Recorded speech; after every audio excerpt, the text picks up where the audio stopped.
Yes, this scene style is simple and the animation is by no means perfect. But there's a reason for it. This tutorial is possible thanks to the upcoming course Master Cinematic Storytelling in Blender. Stay tuned to learn more. Chances are you've done a lot of this in Blender. Probably quite a bit of this, a little bit of this, lots of this, and maybe even this. But how often do you actually do this? Yes, I'm talking about cinematic direction in animated scenes. In other words, how often do you become a CG filmmaker? Unfortunately, quite rarely, right? It's a bit ironic, because I dare say that's actually the reason many of us got into the world of 3D, to make short films. But one does not simply jump into Blender to start practicing CG filmmaking, right? Well, you can. For more than 2 years now, I've been building a course that lets you practice 3D filmmaking with ease. I try to make the topic accessible and as simple and fun to learn as possible. All of my filmmaking knowledge, everything that I learned making game cinematics and short films, I poured into this one. This is a scene that I made for one of the chapters of the course, and while everything about it is quite basic, from the simple shading to the crude animations, this style has several huge advantages. Most importantly, anyone can make this. All the assets are free, all the animations are from Mixamo, and it's super fast to make. Above all, this gave me a chance to practice my CG camera work, framing, and timing of action. And that's exactly what you'll be able to practice too in my upcoming course. It's coming out soon, so definitely join our waiting list to not miss it. In this video, I'll break down the whole scene and its many elements, and then explain my process of putting together the animation and the camera work. It's not gonna be step by step, but I'll definitely include all the most important workflows. To create scenes such as these, you must have a clear idea in mind about what you want to make. And then make sure there are assets available for you both at Mixamo and BlendSwap, which is where I got most of the animations and the models. At first, I collected as many Mixamo animations that fit the concept, and then blended them together in Graph Editor to populate my scene. I then used very simple shaders and low poly models to not overcomplicate the process. The most time spent was on the camera work and the timing, which had to work together. So I simultaneously pushed around the animations and the camera motion to orchestrate the whole sequence. And now, let me break down everything. Oh, did I mention that I prepared this whole scene for you? Yep, that's right. You can download it from our CG Boost resources. I actually want you to get in and put your cameras in there. So after you finish watching this video, you can head over to our resources page and you'll be able to download everything from there.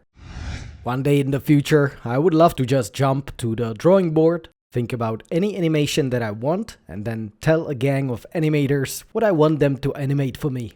Sadly, I don't really have that option at this point. And so, I began the other way, by looking at what animations I have at my disposal at Mixamo. And apart from a lot of default animations, lots of sword movement, zombies, and some weird stuff, I found lots and lots of animations of Modern Warfare. They were all just bits and pieces though, so first things first, I had to start connecting them together into longer actions. Right off the bat, I knew that I'd be working with cinematic frame rate of 24 FPS, so that's what I chose when downloading the character, along with FBX format. And I chose to download it with skin, because I would be using this character mesh. Once in Blender, I simply imported the FBX using the import dialog. And yep, it's there. Now let's say I have these three animations that I'm trying to connect together. First, a run cycle, then a crouch, and a bit of shooting. Well, there are several ways you can do this in Blender. One of them is, for example, using the nonlinear editor. It's a super powerful tool, but in this scene, I actually made do with just the graph editor for combining the animations. If you're interested in the NLA editor, you can explore our other courses, for example the Cubic Worlds, or this free video on our channel by Jim Moran. Now let me show you how I combine the animations. First, let's take this run crouched animation. I actually downloaded it with this in place parameter checked, so the character is running at one spot. The reason I decided to do so is that now, when I go to the graph editor and choose to copy this whole animation with A to select it, then Ctrl C, and go to the first empty frame after the animation, hit Ctrl V to paste it several times. Yep, the whole thing loops. Compared to if I'd done it without having the in-place checker on, the character would go to the end of the cycle and then return. Which is something that I could fix later, of course, but why make my life more complicated than it is? Now that I have this animation looping several times, I want to take this second armature and then go to pose mode, select all of the keys, hit Ctrl C, and then go back to the original armature and paste it all like this right after the looping animation. Now what happened is this character makes those several run cycles and then it starts off from the origin point and finishes the run to crouch animation. Of course, we actually don't want him to run just on one spot for these run cycles, but we'll animate that in a moment. Right now, let's finish combining the animations by adding the fire rifle animation at the end. Select all the keyframes, paste them after the last keyframe, and whoops, the character jumps to the origin point. Now the key to solving both these issues, the static part of the run cycle and the jump here, is to play with the location of the root bone of this character, meaning the one that controls the position of the armature. Various character setups have this bone at various places, but you can always figure it out by going to the pose mode with Ctrl Tab, and then here in the outliner, unfolding this pose drop-down menu. The very first bone you find here is the one controlling where your character is placed. And in case of Mixamo characters, it's this hip bone here. So right here in the graph editor, let's have a look at the keyframes of this bone. But before that, let me actually do something I do every time when I import my Mixamo animations. The FBX armature actually comes in with all these scale parameters keyframed. But they don't animate at all, it just adds more clutter here in the graph editor. So I usually just select all the bones with A, and here in the search menu, I type in scale. That filters out just the scale keyframes, and I delete them all. Now back to the hip bone, select it, and let's see. Expand this left menu to see the name of our keyframes. And also, let's hit this normalize option, which changes the display of the animation curves so that they all fit into the window, ranging from bottom to the top. Currently, we are interested in just these location data, so we can hide the rotation curves with these eye icons. And let's actually isolate just the Z location data. So select it and hit Shift H to hide everything else but this channel. Now what do we have here? Based on the coordinates of the hip bone, it moves in space in the Z-axis, it reaches this last point of the animation, and once the other animation starts, it jumps back to this place, as indicated by this sudden change in the curve. So what we can do now is to select these keyframes that are way down here, and just hit G to move them, and Y to lock them in the up and down axis, and push them all the way up here, until the curve is nice and smooth. And that immediately solved the biggest issue with the jump. But there is still a bit of a jump here on the X location curve. So let's fix that as well. And now just to be sure, let's check the Y-axis. But this one seems to be mostly fine. And that's it. That's how you fix these jumping issues when stringing similar animation types from Mixamo together in Graph Editor. Of course, this is not an all-powerful solution. You cannot expect to just string together, let's say, these two animations that are very different. That would require a lot of manual animation work to fix. However, when it comes to these modular animations, they can be put together easily as long as the poses are close enough. Now let's fix the static animation at the beginning. Let's see, it's static right until here, where the movement on Z location starts. The way I like to animate this in Graph Editor is to delete all the frames, just leaving the first one. Then I push it down until it's kinda in the same angle as the rest of the animation, and I watch the feet of the character real close. They mustn't be sliding, that would mean it moves too fast, and they mustn't be dragging, that means they move too slow. Adjust the Y position of the keyframe until it starts working for you. And the best thing is, for these simple scenes, it doesn't need to be totally perfect to work. That's how I went about stringing together all of these various animations. And in the course, I do this a lot because really, there's a lot of possibilities there just waiting for you to put together into animated scenes. The second free resource I knew I wanted to loot was BlendSwap. Fortunately, from my initial research, I knew that there is also a ton of modern warfare assets for free there. So, for example, this amazing kit full of US soldier gear. Or these weapons. This Humvee. Even this freaking Black Hawk helicopter. Everything I needed was here, and the only question was how to put this all onto my characters. I usually start by putting all my assets into a single blend file, and I place their origin point exactly where I expect to append them at my characters. So for stuff like helmets or this body armor, I just put the origin to the geometry so that it's at the center of the mass. Then I take this object, I shift select the armature and hit Ctrl Tab to get into the pose mode. There I select the bone I want to parent to and hit Ctrl P, bone. And now when the characters start moving, the gear is appended. For the guns, I choose a different bone, which is this hand one. And in that case, I want to have the origin point at the spot where the gun is held, which is right around the handle and the trigger here.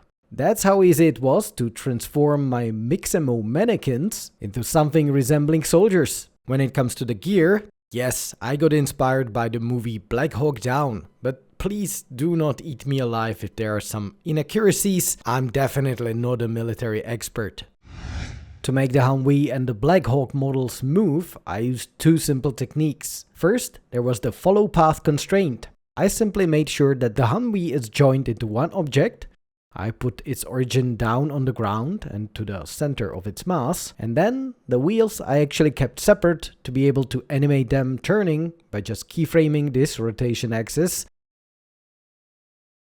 And of course, I parented those to the main Humvee mesh. Then I created a Bezier curve leading all the way from back here to the heat of the action over here. And by using this follow path on the Humvee, I was able to animate it along this curve by keyframing this offset parameter. I just made sure that I have the follow path checker active and also that I've chosen the correct axis. To be honest, I usually have no idea which is the correct axis. I just shuffle through these until I hit the right one. Instead of parenting, you can, by the way, always use this child of constraint as well. This is what I did here for the weapon of the Humvee gunner. You just specify a target. In this case, it's the right hand of the gunner. Usually the object then jumps away, but no problem, just hit the set inverse and that will fix the offset. One advantage of this workflow, instead of straight up parenting, is here you can actually choose which parameters will be parented. So for example, if you wanted this Browning gun to follow the Humvee location, but not follow its rotation, you could do that. So now it follows along, but it doesn't rotate with the car, which is kinda more realistic. When it comes to the rotors of the helicopter, I just added one keyframe to the corresponding rotation axis, which is Y for the smaller one and Z for the bigger one. And on each, I added a generator modifier, which basically generates continuous rising curve, and you can control its speed here. But one was actually quite fine in this case. For simple scenes like these, my main concern was to make everything, well, simple. Most important was to not waste time on details, and also to have smooth viewport playback, which is always the issue in Blender. And so, what I could make with planes, I made with planes. The ground, the clouds, even the explosions, which are not really the topic of this tutorial, But I can tell you that they were hand-painted frame by frame in grease pencil, which is a topic I'm starting to enjoy a lot these days. Well, anyway, you can freely download these effects from our project files. They are part of the scene. There is even the option to activate the outline for it here. The mountains were super simple as well. I just generated them in the built-in AMD Landscape add-on. I scaled them however I wanted and then placed them all around the scene. For the layers of atmosphere, I actually used a cylinder, and on it I made a material and used a gradient texture there. I plugged it into the alpha channel, switched it to blended mode to get rid of this unnecessary noise. Then I switched to smooth shading with right click. And then I just added a mapping node and coordinates node, plugging it together like this, and then rotating on this axis for it to go from bottom to top. And voila, I had levels of atmosphere almost for free, which I could color and layer on top of each other however I wished, and they surrounded my whole scene. The sky itself was a dome shape, basically just a cut of sphere, and on it another gradient texture, which I colored using the color ramp. And it gave the bottom the color of sand, but it transitioned gradually into blue hues of the sky. I plugged it both to the base color as well as the emission color here for it to emit the colors onto my scene. I really like the color combination that it created for my scene. The bright yellows complemented by the blues. That's a winning combination. The clouds themselves were just masked out photos that I plugged into the alpha channel. I continued with a simple aesthetic, even for the buildings where I placed the enemy soldiers. It's just a box with a few simple door frames and some railing, but not much else. Same goes for the small rocks and the trees that I scattered across the terrain using a very simple particle system. I just painted a few weight maps on the ground and then plugged them into the density vertex group in the particle system. For the absolute majority of my shaders, I just used principled BSDF and I varied the colors and the roughness. There were two exceptions though. The first one I learned from our very own Zach Reinhardt in his Blender Launchpad course. There he used the normal coordinates of an object and plugged them into the separate color node. If we preview this normal map, you can see that it's indicating the various world axes by these colors. Up is blue, depth is green, and side to side is red. What this separate node does is it allows Blender to create a mask based on these axes. So since I chose the blue one, which is the z-axis, whatever was up was masked white and whatever was down was masked black. Now when you plug this setup into a mix color node, you can now blend between two colors on a completely automatic basis. And whatever is up will be the second color, whatever is down will be the first color. And in the end, I just plugged a color ramp here to play with the contrasts. That's probably the most elaborate shader I used for the scene.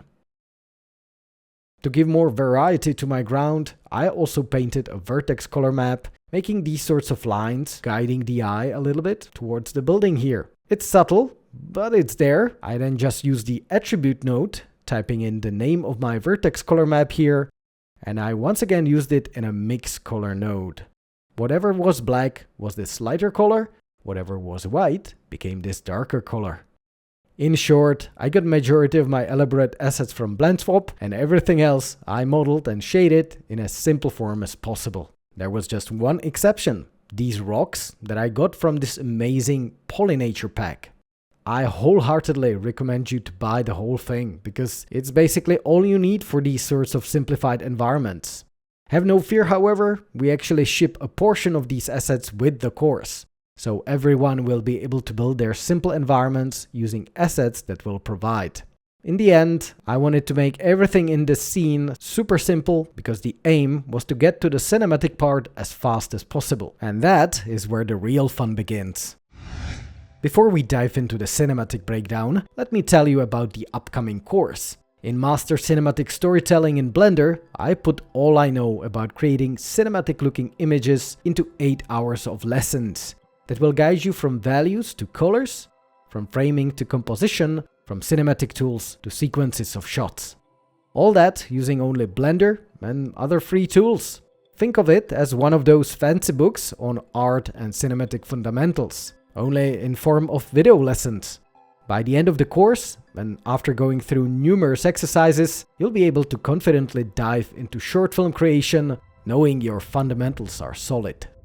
So if it sounds good to you, definitely join our waiting list. The link is in the description. It's important to realize one thing. It may be fairly obvious when I say it, but it's the thing that really makes 3D filmmaking so exciting. You have the control over the characters, over the timing, the cameras, the lights, over everything at any time. In live-action cinematography, you capture your shot, and that's it. Not much editing freedom afterwards. Definitely not compared to CG cinematography. Here you can change anything at any time. The options are infinite, so much so that you may actually feel overwhelmed by them. So many questions. Where do I place this character? Where do I push this house? When do I make the Humvee enter the shot? Or when to make the helicopter hit the building? And that's why it's so important to learn this stuff and to get these sorts of sandbox scenes where you can practice the skill of cinematic timing, having a chance to orchestrate the cameras, the animations and the various key events into a nicely flowing whole. Know the story. That's what you'll hear me say many times. But what does it actually mean? It means to give a soul to your 3D scenes, some sort of story backdrop. You always need to ask yourself what is happening here, who are you looking at, and what is the stuff that's happening about. Even simple answers ahead of the process will make it infinitely easier for you. In my case, I actually watched some of my favorite war movies, including the Black Hawk Down, of course. And while I didn't really choose any particular scene to recreate from there, it gave me inspiration. I knew I wanted to make an ambush scene. An unspecified enemy is hidden in some buildings and it jumps a group of soldiers.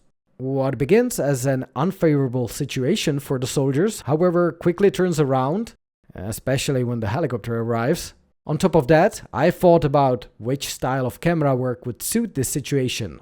And I always wanted to try out this sort of handheld documentary style camera animation. Thinking about the story, it actually felt best to stay with these guys, to show the action from the ground and make it feel like there is a cameraman walking in between them. A simple thought process immediately drives a lot of your creative decisions, and I can't stress enough how important these initial decisions are. Armed with a fairly clear idea in my head, I usually start my animation and assembly process from the main action. I ask myself, how do I want to start this action and from whose perspective? So here, I wanted the camera to follow these main two guys. I named them Mr. Crouch, because he later crouches, and Mr. Prone, because he lies down. These two were actually the very first animations I added, and everything else snowballed from there. So I thought, okay, the guy with the camera is probably walking with our soldiers, following behind them, when suddenly, blast. Which meant I had to add some sort of character here, and some sort of explosion effect. The camera move started with a simple empty that I used for animating the location of the cameraman. I made it to move forward and then towards these stones over here. And onto this empty, I parented my main camera.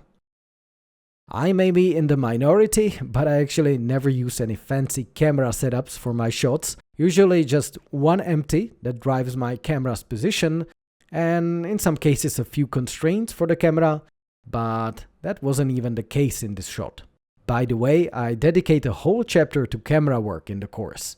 So after the blast, I thought the cameraman would probably be stunned, hit by the force wave. So I added a little rotation animation on the x-axis onto the camera.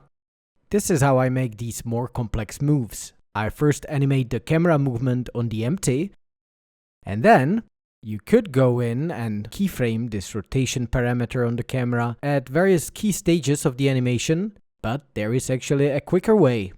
You add one keyframe at the beginning of the timeline to activate this keying set, and then enable the auto keying. With that, you can use the walk navigation mode to quickly point the camera wherever you want it to aim. In my opinion, this is a superior way of keyframing the rotation of your camera and so much quicker than hand keying these parameters every time. Now, before we go on, for those of you wondering why the empty shifted here at this point, it's just to make it better visible as opposed to when it lays on top of the camera. The camera is still moving with it, so nothing has changed in the setup. And now back to the animation. So the brave cameraman recovers quickly, and the first thing he does, he runs closer to cover.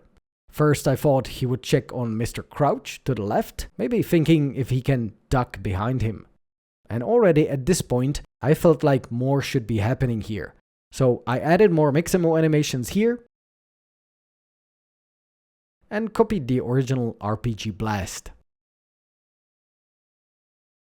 Now there is Mr. Prone on the right, so I wanted the cameraman to check on him as well, maybe drawn by the sound of his rifle firing, and I also wanted to keep this building over here in view. So while the location empty was almost stationary, just walking behind the lying soldier, the camera was rotating all over the place. And now I wanted the cameraman to slowly start shifting to the right, like he's actually finally crouching and trying to get over the sniper to a better cover behind these rocks. So I made the empty go here, and the camera itself was always rotating to follow the action. So it goes up to follow the throw of the grenade. After that, I focused on the incoming jeep and what's happening on the building by just rotating the camera, and then all of a sudden, bam! Another explosion, first on the Humvee and after that from the Black Hawk. In these handheld shots, it is always important to think like a cameraman, so he wouldn't probably pan up to the helicopter right away. Instead, there would be a little lag before he realized what happened and pointed the camera up. These little details make everything more organic. Finally, the cameraman sees that all is safe, and in that moment I keyframed the Z location on the camera empty and made him get up like this, and then keyframed the rotation of the camera to finally look at these guys. And look, a duplicate of the original Humvee. A big part of the camera work in this scene was also a dynamic focal length, aka zoom in and zoom out, and then the camera shake. The first one I achieved by simply keyframing this value here and then choosing proper moments to zoom in on key actions or zoom out to reveal more of the scene. It's a simple graph editor curve and I played with it quite a lot. It's better to only zoom in when there is something new to focus on, a new part of the action or a detail you want to point out. Don't go zooming around haphazardly unless you want your audience to get confused. These days I do most of my camera shake using this free Shakeify add-on by Ian Hubert and Nathan Vegdal. In my opinion, this should be built in. It's absolutely indispensable for me. Just have a look at the animation without the shake and with. In the camera settings, in this menu down here, you can choose from several types of shake. Adjust the influence, scale of the shake, and also its speed. And you can even combine various types together, which is what I often like to do in these sorts of shots. I use, for example, the wedding for soft stationary shake, or the investigation for a more nervous shake. Then for explosion, I often add this spaceship type. And finally, to simulate the cameraman walking about, I employed the handycam run. I just lower the speed. And then I just keyframe the influence on these. And I play with the curve again to make these various types of shakes more or less intense at various points in time. Of course, this action-driven, frenetic camera style is just one way I could have gone about filming this scene. I could have, for example, chosen cool camera angles and cut between them in the timeline using these camera bind markers. I could have also shown more of the other side of the shootout, or I could have made several scenes in my blend file and cut between them in the sequencer. All that I focus on in my upcoming course, Master Cinematic Storytelling in Blender. I just love the constant back and forth of creating these 3D scenes. The process of making thousands little decisions, endless stream of big and little adjustments that will eventually get you to the final result. But the thought process I described in this video is in fact just a final stage. What lies underneath all these little decisions is something even more important. It's the fundamentals, the various parts of the artistic process that need to come together and work in harmony to make a good looking image. From contrast to color, from framing to composition, from shot to sequences. You need to know your way around all these topics to make good decisions as a cinematic artist. In the upcoming course, I will explain all these fundamentals translated to Blender. It's like a film school for 3D artists. So until next time, stay creative my friends, Martin out.